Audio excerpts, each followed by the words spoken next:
This attack, although very disappointing, I want to remind Portlanders this does not reflect our values.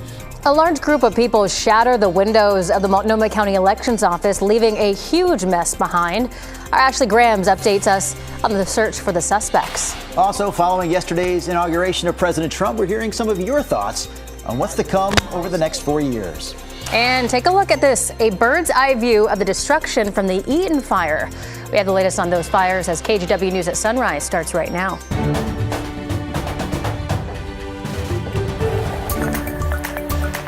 Good morning, and thank you for joining us. I'm China Green. And I'm Drew Carney. It is Tuesday here on the Sunrise Show. Did you know, gang, today is also National Hugging Day. So hard to hug the two of you, Rod and Chris, right now through these boxes. But the next time you're with us on the desk, look out. Don't even try it. Look out. I can't hug Rod and Chris today? I can't hug the two of them today? I'd like to hug Rod. Maybe later. Here's a look at our Salem sky camera. We have frost on the grass. I want to point that out. Good visibility. We are mainly clear across the area, and temperatures are cold and they are frosty. 29 right now in the Rose City. Reminder, thick frost especially can be slippery on surfaces, including sidewalks and even on streets. 23 in Battleground, 26 in Tiger, kind of the same category we've been in. Yesterday we had an east wind that kept some areas above freezing, but there's no wind out there this morning. So everybody kind of dealing with the same thing. In the 20s, frosty conditions, sunny skies, 42 at noon. We could go as warm as about 47 this afternoon. Here's Chris. Took me 10 minutes to defrost my car. And do that. Don't be that person that, gets just this little bit and calls it good. That's not safe. All right, the drive out the door right now on I-5 at the Interstate Bridge. There's SR-14 traffic rolling right along on that side of town. Interstate 84, the Banfield. There's 82nd Avenue right here, and the westbound commute is getting busier. But so far, no problems on that side of town, and we look pretty good at the Sylvan Hill as well. Again, guys, no major freeway trouble out there just yet. We'll keep you posted. All right, sounds good, Chris. Top story here at 6 o'clock. Oregon lawmakers are meeting in Salem today for day one of this year's legislative session. Our Thomas Schultz joins us live from the state capitol. So, Thomas, what are the big priorities this legislative session? Yeah, well, Drew and China, there's a lot of them. The two biggest are probably addressing housing and homelessness. The legislature is also focused on adding funding for transportation and education. Democrats say they want to fund roadway projects to the finish line. And for months, schools have been clamoring for more money, too. Some school leaders going as far as saying the school funding system in Oregon is broken. And across the aisle, both sides agree housing is too expensive statewide. Governor Tina Kotek says the state needs to create more housing and reduce costs for Oregonians. Back in 2023, when she first took office, Kotek set a statewide goal of building 36,000 new housing units each year. Though so far, Oregon has been far from achieving that goal. This go-round, Kotek says she'll prioritize middle housing, things like duplexes and fourplexes rather than apartment complex and single-family homes.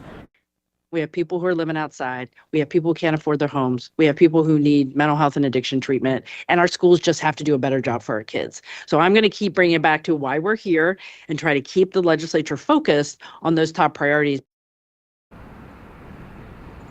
Now this year, Democrats hold a supermajority in both chambers of the legislature, but Republicans could walk out, which is a tactic they've used before to stall Democratic progress on some of their top priorities. When Republicans have walked out in the past, that's meant there's not enough lawmakers to hold a quorum to have those votes. Guys? Thomas, thank you. There is also a push to ban homeless camps within 500 feet of schools, daycare centers, and public parks in Washington. It would create a 500-foot camping ban around those areas. State Representative Cindy Jacobson says her goal is to protect children. Opponents say the legislation would criminalize people who are homeless. The bill does not have a hearing scheduled yet. Camp sweeps are paused in Portland until next week because of this year's Tri-County point-in-time count. The count provides demographic information about people living on the streets, in shelters, and in transitional housing. 2 years ago, the point-in-time count showed there were more than 6,000 people who were homeless in Multnomah County. Camp removals will resume next Tuesday.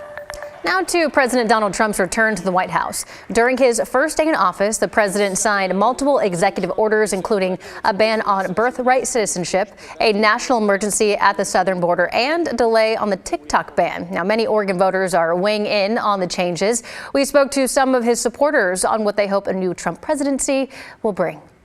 I'm hoping that my kids will be able to afford a home and that they can achieve that dream of being in America and buying a home. But not everyone was happy with his return to the White House. We're just not really focusing on it. It's just too hard. We've been through this before, and we feel like this go around, at least for me, I've got to just distance myself from the news.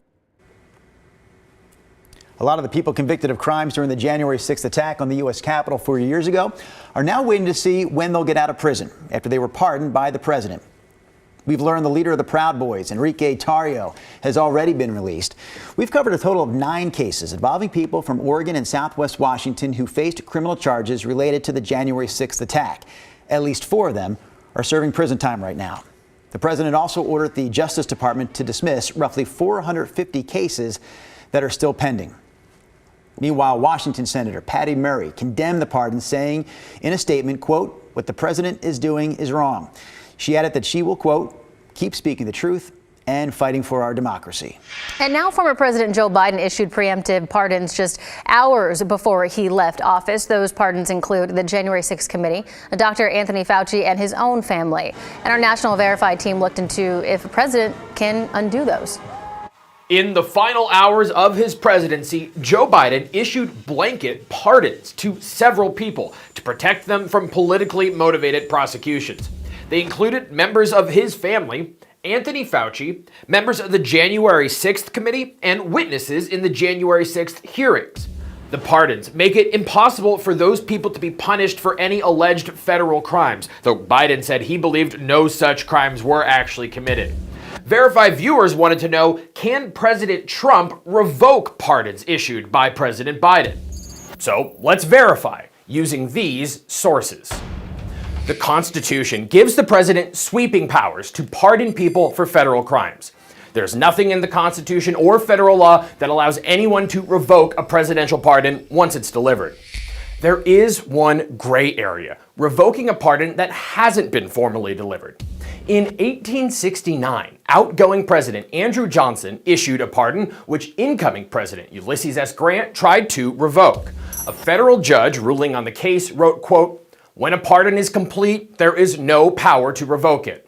But he also said the question remains, when is a pardon complete? He decided it was not complete until the pardon is actually delivered to the person receiving it, or someone with the authority to receive it for them. In this case, the pardon had only made it through a series of messengers, the judge ruled, and was stopped before it could reach the recipient, therefore it could be revoked. This precedent was invoked more recently in 2008 by President George W. Bush. He revoked a pardon he issued after learning new information about the recipient that made him change his mind. The Justice Department at the time argued Bush was allowed to do that because the pardon hadn't been delivered yet. So, under current law, as long as Biden made sure the pardons got delivered, they cannot be revoked. With your Verify, I'm Casey Decker. All right, before we get back to Rod, severe weather shelters in Washington County are set to close at noon today. So that includes the Beaverton Community Center and the Blanton Street building. The county opened them up over the weekend because of those frigid overnight temperatures we saw.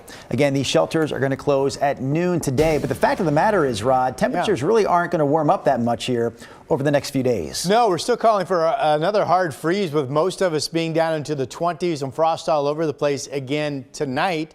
Certainly can make the case that overnight tonight and tomorrow morning will be within a degree of what we're dealing with out there this morning. And some of us will still see freezing temperatures anyway going into Thursday morning. So here's a review and a catch-up. So the freezing night started Saturday. These are site-specific numbers to PDX, 32 Saturday morning. The blue numbers are the records, which we have not and will not approach. It was 26 Sunday morning. Now, so far out at the airport, that has been the coldest actual air temperature. Yesterday at PDX was above freezing in the morning because remember we had east winds. So we had some areas that were in the 20s, but other areas that were above freezing. This was the one spot. PDX was at 36. The record low this morning, 9. That's back in 1962. So far we've been as low as 28. So we could still slip. 26 to forecast low through sunrise, and then back down to the 20s overnight tonight. Winds are calm today. Yesterday we had the east winds, not the case this morning. It's partly cloudy and mainly clear. here along the Oregon coast. A view from our Snoqualmie Casino Resort camera in Lincoln City, where temperatures are right around freezing, 33.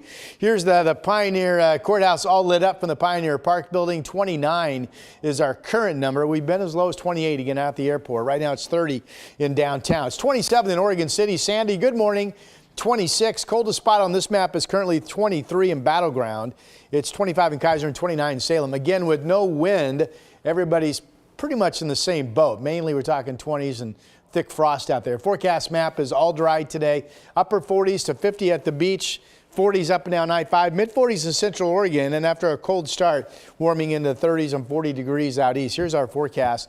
Freezing nights potentially into Thursday morning, 47 this afternoon, 49 tomorrow, 49 Thursday. So nice afternoons.